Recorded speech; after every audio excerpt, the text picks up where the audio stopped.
क्या आपने कभी सोचा है कि अगर आज से 10 साल बाद कोई आपसे पूछे कि इस जनरेशन के सबसे बड़े बैटर्स कौन थे, तो आपका जवाब क्या होगा? एक वक्त था जब पूरी दुनिया पर सिर्फ 4 नामों का राज था। यहाँ भी क्रिकेट की बात होती, वहाँ विराट कोहली, स्टीव स्मिथ, जो रूट और केन विलियमसन का जिक्र जरूर होता। ये सिर्फ 4 प्लेयर्स नहीं थे, बल्कि एक पूरी जनरेशन की पहचान बन चुकी थी। लेकिन वक्त बदल चुका है। आज उनमें से कुछ प्लेयर्स ने कुछ फॉर्मेट्स को अलविदा कह दिया, कुछ अपने करियर के आखिरी मरहलों में हैं, और दुनिया का सबसे बड़ा सवाल यही है, क्या न्यू फैब 4 आ चुका है? कौन से वो यंग सुपरस्टार्स हैं जो अगले 10 साल में वर्ल्ड क्रिकेट को डोमिनेट करेंगे? और सबसे दिलचस्प बात, क्या इस बार भी सिर्फ 4 ही प्लेयर्स आगे बढ़ेंगे, या फिर ये रेस पहले से कहीं ज्यादा सख्त होने वाली है? आज की इस डॉक्यूमेंट्री में हम सिर्फ नए नामों की बात नहीं करेंगे, बल्कि ये जानेंगे कि आखिर फैब 4 का कॉन्सेप्ट कैसे शुरू हुआ, पुराने फैब 4 इतने लेजेंडरी क्यों बने, और वो कौन से यंग प्लेयर्स हैं जिन्हें आज पूरी क्रिकेट वर्ल्ड अगला बड़ा सुपरस्टार मान रही है। और आखिर में एक ऐसा सवाल भी होगा जिस पर शायद आपकी राय दुनिया के बड़े क्रिकेट एक्सपर्ट से भी मुख्तलिफ हो। साल 2014 ये वो वक्त था जब वर्ल्ड क्रिकेट एक नए दौर में दाखिल हो रही थी। कई बड़े लेजेंड्स रिटायर होने के करीब पहुंच रहे थे, जबकि नई जनरेशन अपनी पहचान बनाने में मसरूफ थी। इसी दौरान न्यूजीलैंड के फॉर्मर कैप्टन मार्टिन क्रो ने एक ऐसी प्रेडिक्शन की जिसे उस वक्त शायद किसी ने सीरियस नहीं लिया हो। उन्होंने कहा कि आने वाले सालों में 4 यंग बैटर्स पूरी क्रिकेट वर्ल्ड पर रूल करेंगे, विराट कोहली, स्टीव स्मिथ, जो रूट और केन विलियमसन। 4 मुख्तलिफ कंट्रीज, 4 मुख्तलिफ टेक्निक्स, 4 मुख्तलिफ पर्सनैलिटीज, लेकिन एक चीज इन सब में कॉमन थी, और वो थी कंसिस्टेंसी। मार्टिन क्रो ने सिर्फ इनका टैलेंट नहीं देखा था, बल्कि उनके माइंडसेट को पहचान लिया था। वो जानते थे कि अजीम प्लेयर्स सिर्फ बड़ी इनिंग्स खेल कर नहीं बनते, बल्कि सालों तक एक ही लेवल पर परफॉर्म करना ही उन्हें बाकी सबसे अलग बनाता है। शुरू में इस प्रेडिक्शन पर काफी डिबेट हुई। बहुत से लोगों ने कहा कि सिर्फ पोटेंशियल की बुनियाद पर किसी को फ्यूचर का सुपरस्टार कह देना जल्दबाजी है। लेकिन फिर वक्त गुजरता गया, 2015 आया, फिर 2016, और देखते ही देखते ऐसे लगने लगा जैसे हर बड़ी रैंकिंग, हर बड़े अवार्ड और हर बड़े रिकॉर्ड के आसपास इन्हीं 4 प्लेयर्स के नाम मौजूद हैं। कभी विराट कोहली चेस मास्टर बनकर दुनिया को हैरान करते, कभी स्टीव स्मिथ अपनी मुनफरिद टेक्निक के बावजूद टेस्ट क्रिकेट पर राज करते, कभी जो रूट अपनी क्लासिकल बैटिंग से बॉलर्स को तका देते, और खामोश तबीयत रखने वाले केन विलियमसन बगैर शोर मचाए न्यूजीलैंड को मुसलसल नई कामयाबियां दिलाते रहे। ये सिर्फ फ्रांस का खेल नहीं था, ये एक ऐसी राइवलरी थी जिसने तकरीबन एक दहाई तक क्रिकेट फैंस को अपनी तरफ मुतवज्जे रखा। और शायद यही वजह है कि आज भी मॉडर्न क्रिकेट के अजीम तरीन दौर की बात होती है तो फैब 4 एरा का नाम सबसे पहले लिया जाता है। लेकिन कोई भी सल्तनत हमेशा कायम नहीं रहती। वक्त के साथ ये चारों भी बदलने लगे, फॉर्मेट्स तब्दील होने लगे, प्रायोरिटीज बदल गई, और पहली बार दुनिया ने महसूस किया कि शायद अब फैब 4 एरा अपने इख्तिताम के करीब पहुंच चुका है। मगर सवाल अब भी वही है, अगर पुराना फैब 4 खत्म हो रहा है तो फिर अगला फैब 4 आखिर कौन होगा? अब सवाल ये नहीं है कि ओरिजिनल फैब 4 कितने अजीम थे।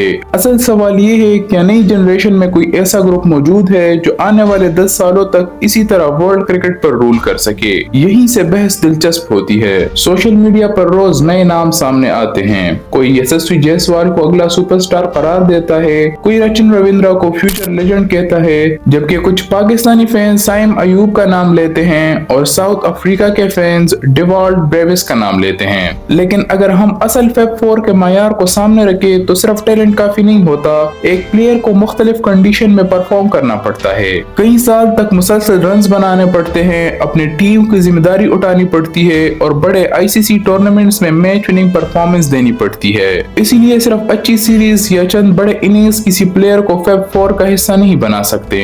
असल इम्तिहान वक्त लेता है, और यही वजह है कि आज भी दुनिया भर के क्रिकेट एक्सपर्ट्स नए फैब 4 के नामों पर मुकम्मल इत्तेफाक नहीं कर पाई। अलबत्ता एक नाम ऐसा जरूर है जिस पर तकरीबन हर एक्सपर्ट मुत्तफिक नजर आता है, एक ऐसा यंग बैटर जिसने बहुत कम वक्त में अपने टेम्परामेंट, क्लास और कंसिस्टेंसी से पूरी दुनिया को मुतासिर किया। वो प्लेयर जिसे सिर्फ इंडिया का नहीं बल्कि वर्ल्ड क्रिकेट का अगला बड़ा सुपरस्टार कहा जा रहा है, और वो नाम है शुभमन गिल।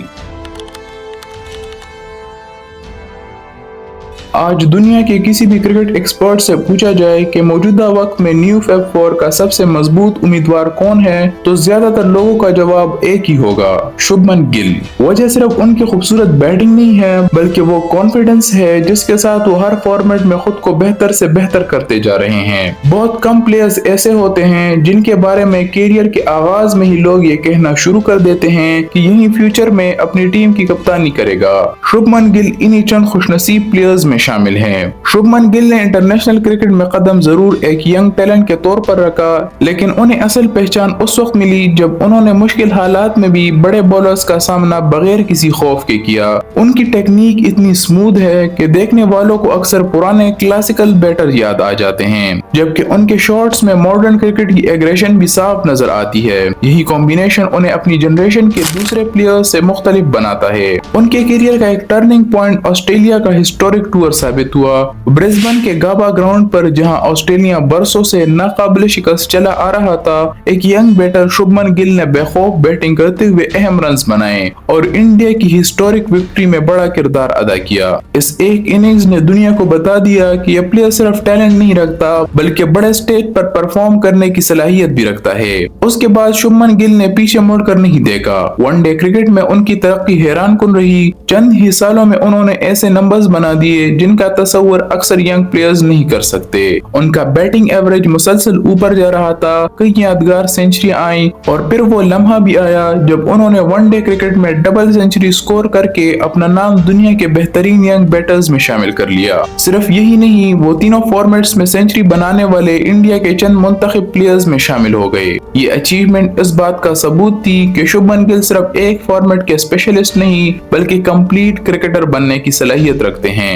एक और चीज जो उनको खास बनाती है वो उनका टेम्परामेंट है। बड़े मैचेस में जल्द पैनिक न होना, सिचुएशन के मुताबिक अपनी बैटिंग बदल लेना और लंबी इनिंग्स खेलने की सलाहियत, यही वो खसूसियात है जो माजी में विराट कोहली और जो रूट जैसे प्लेयर्स में भी देखे गए थे। इसलिए आज जब भी न्यू फैब 4 की बात होती है तो शुभमन गिल का नाम तकरीबन हर लिस्ट में सबसे पहले लिया जाता है। बहुत से फॉर्मर क्रिकेटर तो यहाँ तक मानते हैं कि अगर उन्होंने यही कंसिस्टेंसी बरकरार रखी तो अगले 10 सालों तक वो दुनिया के सबसे बड़े बैटर्स में शुमार होंगे। अगर शुभमन गिल को इंडिया का फ्यूचर कहा जा रहा है तो इंग्लैंड में यही उम्मीद हैरी ब्रोक से वाबस्ता है। चंद साल पहले तक हैरी ब्रोक सिर्फ एक प्रॉमिसिंग यंग प्लेयर समझे जाते थे, लेकिन बहुत कम वक्त में उन्होंने साबित कर दिया कि वो सिर्फ टैलेंट के बलबूते पर नहीं, बल्कि अपनी मेंटल स्ट्रेंथ की वजह से भी खास हैं। हैरी ब्रोक की बैटिंग ट्रेडिशनल इंग्लिश बैटिंग से काफी मुख्तलिफ है।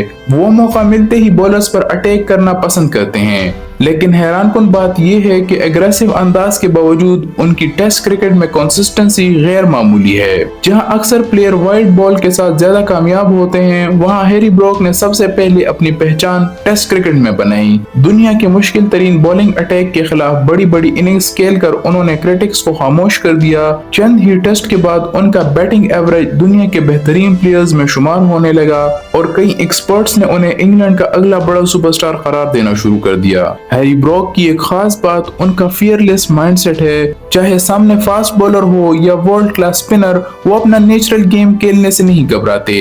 यही एतमाद उन्हें मैच विनर बनाता है। वक्त के साथ साथ उन्होंने वनडे क्रिकेट में भी अपनी जगह मजबूत की, जबकि इंग्लैंड क्रिकेट बोर्ड ने उन पर इतना एतमाद जाहिर किया कि उन्हें व्हाइट बॉल टीम की कप्तानी भी सौंप दी। लीडरशिप की ये जिम्मेदारी इस बात की तरफ इशारा है कि इंग्लैंड सिर्फ उन्हें एक अच्छा बैटर नहीं, बल्कि फ्यूचर का लीडर भी समझता है। इसलिए जब दुनिया न्यू फैब 4 के मुमकिन नाम गिनवाती है तो शुभमन गिल के बाद सबसे ज्यादा जिस प्लेयर का जिक्र होता है वो है हैरी ब्रोक। लेकिन अगर पहले दो नामों पर तकरीबन सब मुत्तफिक है तो तीसरे नंबर पर आकर बहस एक बार फिर दिलचस्प हो जाती है, क्योंकि अब बारी है एक ऐसे यंग प्लेयर की जिसने सिर्फ चंद आईसीसी टूर्नामेंट खेलकर पूरी दुनिया की तवज्जो अपनी तरफ खींच ली। वो नाम है रचिन रविंद्रा। अगर शुभमन गिल और हैरी ब्रोक के नामों पर ज्यादातर क्रिकेट एक्सपर्ट्स मुत्तफिक नजर आते हैं तो तीसरा वो नाम है जिस पर बहस भी होती है और तारीफ भी। ये नाम है रचिन रविंद्रा का। पहली नजर में अगर आप सिर्फ उनके कैरियर स्टेट्स देखते हैं तो शायद वो ओरिजिनल फैब 4 के मायार के करीब नजर न आए। उनका टेस्ट एवरेज अभी भी बेहतर होने की गुंजाइश रखता है, जबकि T20 इंटरनेशनल में भी उनके नंबर्स इतने अच्छे नहीं है। लेकिन सिर्फ आदाद शुमार हर कहानी नहीं सुनाते और सचिन रविंद्रा उसकी बेहतरीन मिसाल है। हर बड़े प्लेयर के करियर में एक ऐसा टूर्नामेंट जरूर आता है जो उसकी जिंदगी बदल देता है। सचिन रविंद्रा के लिए वो लम्हा था ODI वर्ल्ड कप 2023। टूर्नामेंट शुरू होने से पहले शायद किसी ने सोचा नहीं था कि यही यंग प्लेयर न्यूजीलैंड की बैटिंग का सबसे बड़ा हथियार बन जाएगा। लेकिन जैसे जैसे ODI वर्ल्ड कप आगे बढ़ा, सचिन रविंद्रा ने अपनी पुरसकून बैटिंग, खूबसूरत कवर ड्राइव्स और बड़े मैचेस में कॉन्फिडेंस के साथ खेलकर पूरी दुनिया को हैरान कर दिया। खास बात ये थी कि उन्होंने न सिर्फ रन्स बनाए बल्कि प्रेशर के लम्हात में भी अपनी टीम को संभाला। कई अहम इनिंग्स ने साबित कर दिया कि बड़े स्टेज का प्रेशर उन पर असरअंदाज नहीं होता। यही वो क्वालिटी है जो आम प्लेयर्स और बड़े प्लेयर्स के दरमियान फर्क पैदा करती है। ICC इवेंट्स में उनकी परफॉर्मेंस देखते हुए फॉर्मर क्रिकेटर्स ने कहना शुरू कर दिया कि अगर यही कंसिस्टेंसी बरकरार रही तो आने वाले बरसों में सचिन रविंद्रा दुनिया के बेहतरीन ऑल फॉर्मेट बैटर्स में शामिल हो सकते हैं। उनकी left hand batting, classical technique और जरूरत पड़ने पर यूजफुल स्पिन बॉलिंग उन्हें कंप्लीट पैकेज बनाती है। न्यूजीलैंड हमेशा ऐसे प्लेयर्स पैदा करती हैं जो ज्यादा शोर नहीं मचाते लेकिन ग्राउंड में खामोशी से अपना काम कर जाते हैं। केन विलियमसन के बाद बहुत से लोगों को लगता है कि यही किरदार फ्यूचर में सचिन रविंद्रा अदा कर सकते हैं।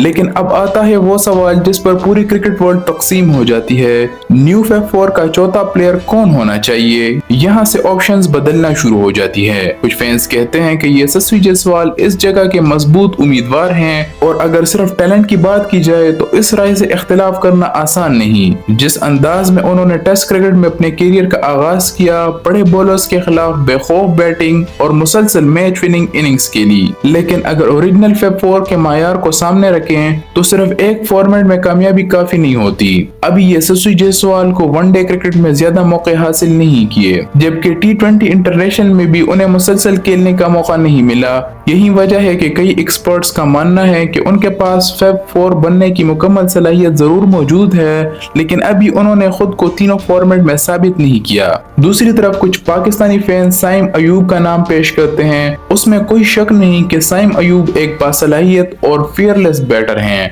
खासतौर पर वनडे क्रिकेट में उन्होंने अपनी सलाहियत की झलक दिखाई है, लेकिन हकीकत ये भी है कि अभी भी उनका इंटरनेशनल क्रिकेट इब्तिदाई मरहलों में है। टेस्ट और T20 में उन्हें मजीद वक्त और कंसिस्टेंट परफॉर्मेंस की जरूरत है। सिर्फ चंद अच्छी इनिंग्स किसी प्लेयर को फैब 4 का हिस्सा नहीं बना सकती, लेकिन इनमें से अभी तक कोई भी ऑल फॉर्मेट सक्सेस, कंसिस्टेंसी और लॉन्ग डोमिनेंस नहीं दिखा सका, जो कि ओरिजिनल फैब 4 की सबसे बड़ी पहचान थी। शायद यही वजह है कि इस वक्त न्यू फैब 4 के पहले 3 नामों पर काफी हद तक इत्तेफाक मौजूद है, लेकिन चौथी जगह अभी भी खाली महसूस होती है।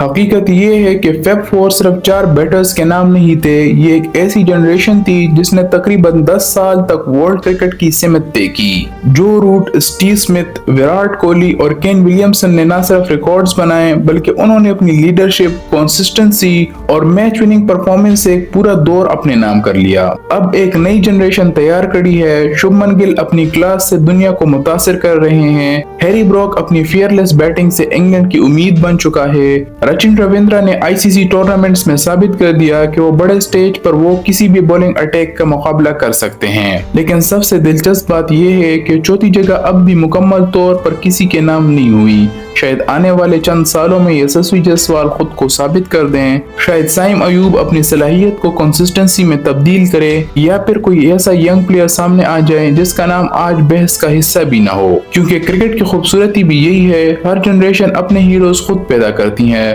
और जो प्लेयर आज सिर्फ फ्यूचर स्टार्स कहला रहे हैं, मुमकिन है कि उनके नाम क्रिकेट हिस्ट्री के गोल्डन पेजेस पर लिखे जाएं। अब सवाल आपसे है, आपके ख्याल में न्यू फैब 4 के वो 4 प्लेयर कौन होने चाहिए जो अगले 10 साल तक वर्ल्ड क्रिकेट पर राज करेंगे? अपने राय कमेंट बॉक्स में जरूर से बताएं। तो ये थी आज की वीडियो। अगर वीडियो पसंद आई हो तो वीडियो को लाइक, शेयर और चैनल को सब्सक्राइब जरूर से कर देना ऐसी बेहतरीन डॉक्यूमेंट्री वीडियोस के लिए।